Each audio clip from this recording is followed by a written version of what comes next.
रमता राम जपो रे प्राणी, अब तो सुन ले राम कहानी।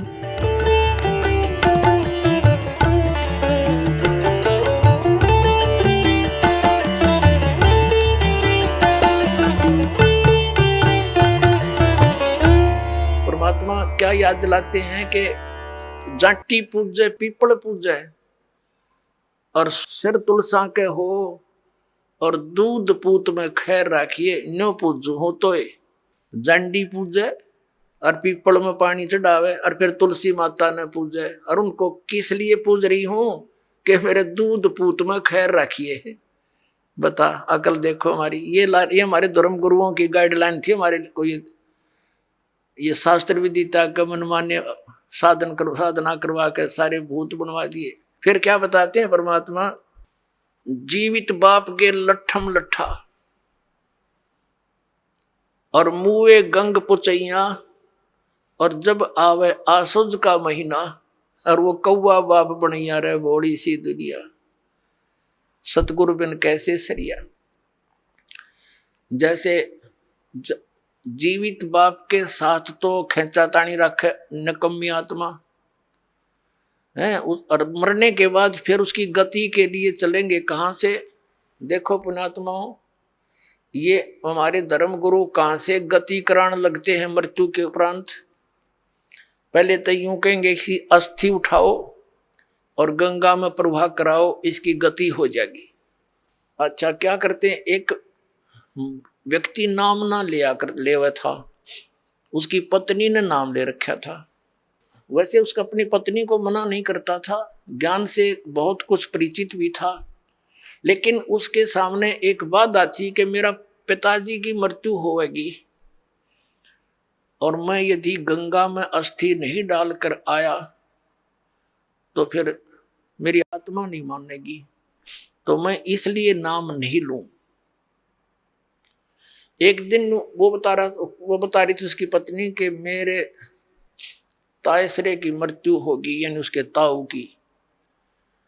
और वो लेकर गए उसकी अस्थियों को गंगा घाट पे। वहां बैठे वो पांडे, और वहां इन्होंने अपने अक्षेत्र बांट रखे हैं कि ये मेरे अक्षेत्र का, ये मेरे अक्षेत्र का। जाते ही पूछ लेते कहाँ से आए जी, वो बता दिया जी ऐसे ऐसे सोनीपत से आए। अच्छा आज तुम हमारे हो वो पकड़ ले गए। तो वहां जाकर उसने देखा, खोल कर पिछला सारा इतिहास जग बता देते हैं। तो क्या बोले वह नो बोले, यजमान इब कद बहुत जन्माए रे तेरा गजब भयो। अब उन्होंने कह रही थी कि वो बतावा था उसका पति कि मेरा माथा ठनक्या कि दुश्मन तेनू बाट देखा हम रोज मरा। इन्हों कहा इब कद बहुत जन्माए गति करान। तो वो कहने लगा उसके बाद मेरा वहां से मन हट गया कि वो तो हमारी सारा दिन जो है ना ये कुशोण मनावे हैं। अपने आत्माओं गति करवा दी, किस गति करवा दी कि गंगा में अस्थि डलवा दी, होगी गति। फिर कहें 13वीं करो। 13वीं किस लिए कि गति कराने खातिर। अच्छा वह 13वीं भी कर दी। फिर कहें अब इसके सरहद निकालो। पहले प्रत्येक महीने किया करते, फिर छठे महीने और बड़ा व्यवस्था करते थे, और फिर 1 वर्ष के बाद वो कंप्लीशन होता था, उसका समापन करते थे। 1 साल में पूरे वर्ष लगे रहते थे गति कराने। और फिर क्या करते हैं परमात्मा कहते हैं, प्रेत शिला पैजा बिराजे पितरों पिंड भराई। फिर पिंड भरवा दो, पितरों की मुक्ति हो जाएगी। परमात्मा क्या कहते हैं, जीवित बाप के लट्ठम लट्ठा हर मुए गंग पुचैया, और जब आया आसुज का महीना कौवा बाप बनैया रे बोड़ी सी दुनिया। अब फिर आगे श्राद्ध के समय आसुज का महीना। तो जिस तिथि को कोई घर का सदस्य मृत्यु को प्राप्त होता है तो हमारे धर्म गुरु वो तिथि नोट कर लेते हैं। आसोज के महीने में अमावस्या से लेकर पूर्णमासी तक उस किसी भी तिथि को मृत्यु होती है तो उस दिन विशेष कार्यक्रम करते हैं, श्राद्ध निकालते हैं। और सबसे पहले क्या करते हैं, वो बना कर भोजन ऊपर रखते हैं छत पे, और उसी समय कौवे आकर खा जाते हैं। तो वो क्या कहते हैं हमारे धर्मगुरु, देखो भोग लग गए तेरे पिताजी, हो सकता कौवा बन रहे हो। अरे भले आदमी हो, गति करान लागे थे, कौवा बना के छोड़ दिया। ये है इनके साधन। अब परमात्मा कहते हैं प्रेत सला पैजा विराजे पितरो पिंड भराई, और बहुत सरहद खान को आए काग बने कलमाही। आगे क्या बताते हैं, जय सतगुरु की संगत करते सकल कर्म कट जाई, अमरपुरी पर आसन होते जहां धूप ना छाई। अब क्या बताते हैं, जय सतगुरु की संगत करते सतगुरु मिल जाते तो ये सारे कर्मों तो पीछा छूट जाता, ना श्राद्ध निकालने, ना भूत बनना, ना कौवे और पशु की योनियों में जाना। और फिर क्या होता, अमरपुरी पर, अमरपुरी जिस स्थान का कभी नाश ना हो, सतलोक सनातन परम धाम की प्राप्ति हो जा, जय सतगुरु मिल जा तो ये झंझट मिट जा सारे। और ये हमारे गुरुजी धर्म गुरु ने कहा श्राद्ध तो अवश्य निकालना चाहिए। इन्हें तो हमारे कर्म बिगड़वाने का ठेका ले रखा था। पुण्यात्माओं, पवित्र हिंदू धर्म के जो सदग्रंथ हैं, पवित्र चारों वेद और पवित्र श्रीमद् भगवत गीता, और पांचवा वेद जो परमात्मा कबीर जी की वाणी जो उनके मुख कमल से बोला गया, उसमें कंप्लीट ज्ञान है, सभी सदग्रंथों का सारांश है।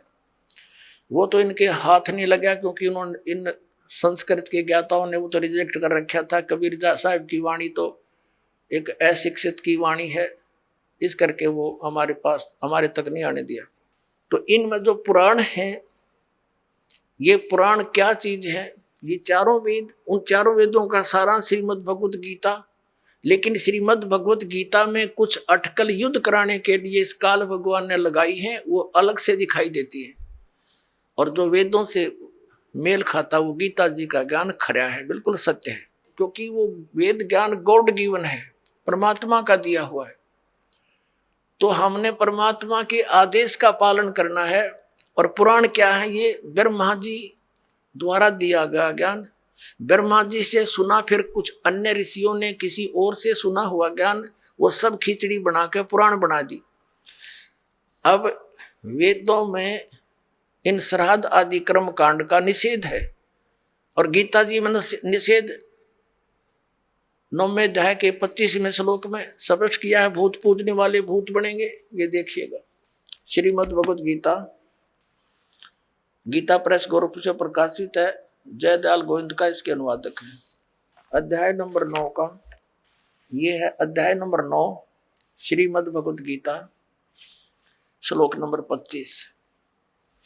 देवताओं को पूजने वाले देवताओं को प्राप्त होंगे, पितरों को पूजने वाले पितरों को प्राप्त होते हैं, और भूतों को पूजने वाले भूतों को प्राप्त होते हैं, और मेरा पूजन करने वाले मुझको ही प्राप्त होते हैं।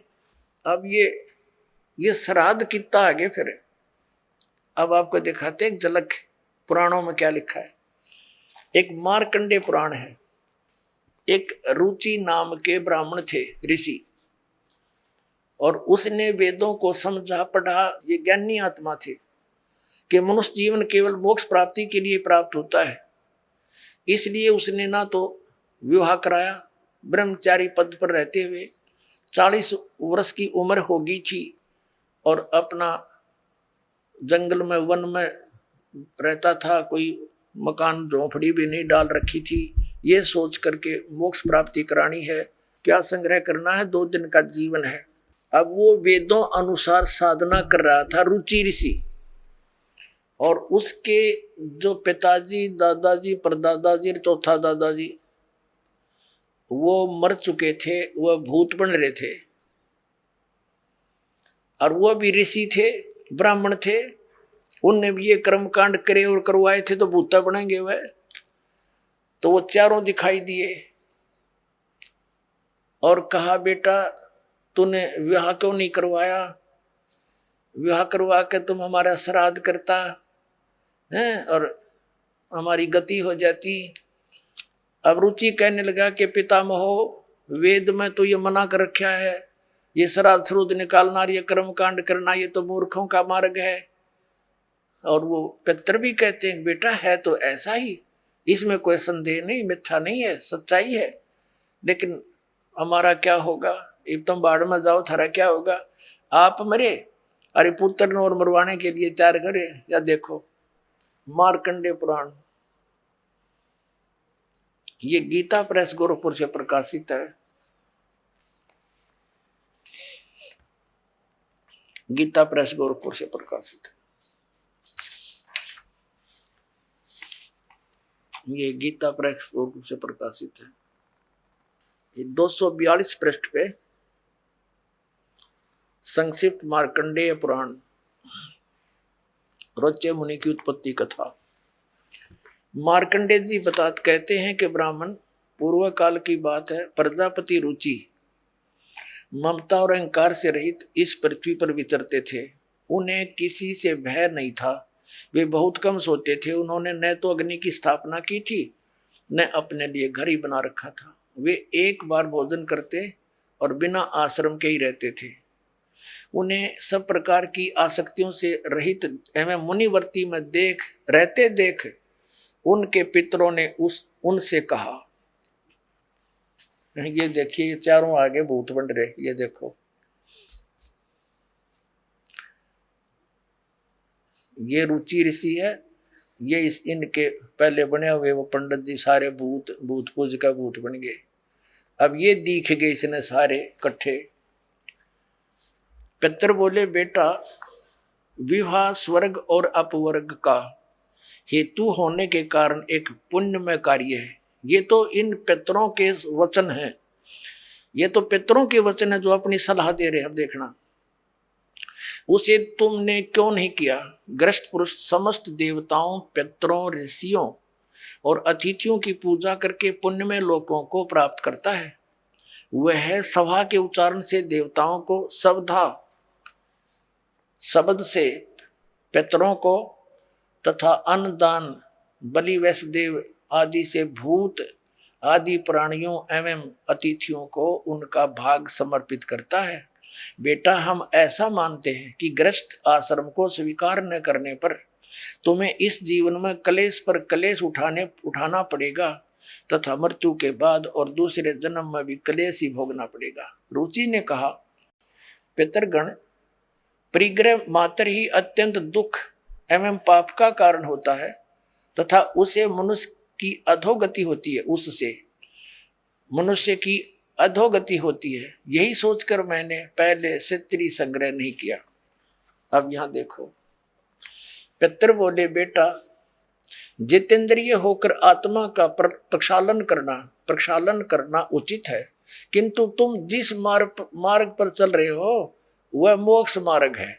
बता, इसने तो घटिया मान रहे मोक्ष मार्ग ने कि तुम जो कर्म कर रहे हो जिस मार्ग पर चले तो मोक्ष मार्ग है। हरि हम बतावांगे पितृवृंद का मार्ग। देखिए, रुचि ने पूछा, पितामहो, वेद में कर्म मार्ग को अविद्या कहा गया है। जो तुम सलाह दे रहे हो वो कर्म कांड, श्राद्ध श्रुद्ध निकालना, पितृ पूजना, वो तो मूर्खों की विद्या, अविद्या का है, मूर्खों का सलाह कही है। फिर क्यों आप लोग मुझे उस मार्ग में लगाते हैं। पितर भी कहते हैं, पितर बोले, यह सत्य है कि कर्म को अविद्या ही कहा गया है, इसमें तनिक भी मिथ्या नहीं। फिर थारा सर बच गया, फिर क्या रह गया बता भाई। ये हमारे पुराणों में लिखा है। अब इस बात को पितर भी मानते हैं। आप जो साधना करें तो मोक्ष मार्ग है, और आप फिर उसको सलाह दे रहे हैं भूत पूज, श्राद्ध निकाल, ब्याह करवा, अरे यो नरक मार्ग है। और आप भी मानते हैं कि आप जो मार्ग अपना रहे हो तो मोक्ष मार्ग है। और रुचि कहता है वेद के अंदर तो इसको अविद्या मूर्खों की साधना बताइए, तो पितर भूत पूजना, श्राद्ध निकालना, और पितर स्वीकार भी कर रहे हैं, कहा ऐसा ही है, इसमें कोई मिथ्या नहीं। फिर ये बकवाद गढ़ रखी, अगर ऐसा कर लो, पितर ऐसा कर देते हैं, पितर पुत्र दे देते हैं, टट्टू दे देते हैं, अपा भूखे मरे, बतावे हम मूर्ख बना रखा है।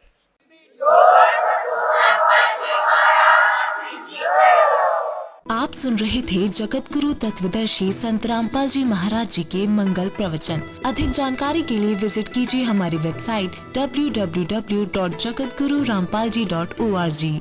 संत रामपाल जी महाराज जी के शुभ आशीर्वाद से पूरे विश्व भर में 500 से भी ज्यादा नाम दीक्षा केंद्र हैं, जिन पर संत रामपाल जी महाराज जी द्वारा ऑनलाइन निशुल्क नाम दीक्षा दी जा रही है। अपने नजदीकी नाम दीक्षा केंद्र का पता करने के लिए संपर्क करें 8222880541।